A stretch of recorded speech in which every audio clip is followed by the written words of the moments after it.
طارق صاحب کا بچہ ہے عمر، اور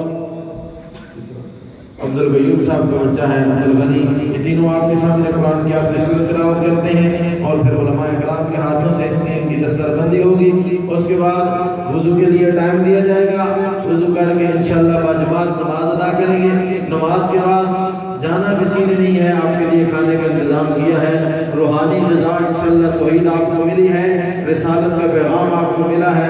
اب اس کے بعد جسمانی غذا کا بھی انتظام ہے۔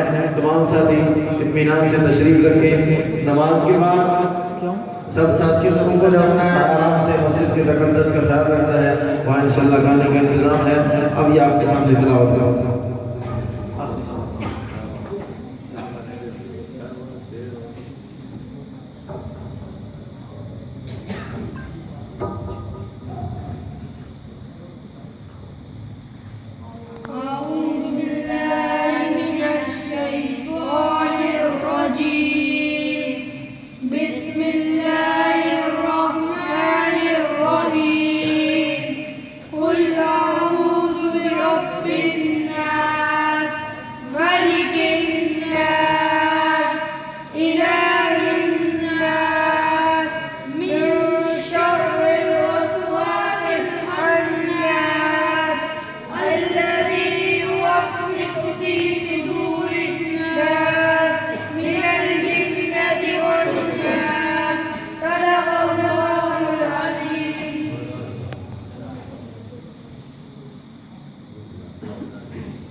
دعا کرنے والے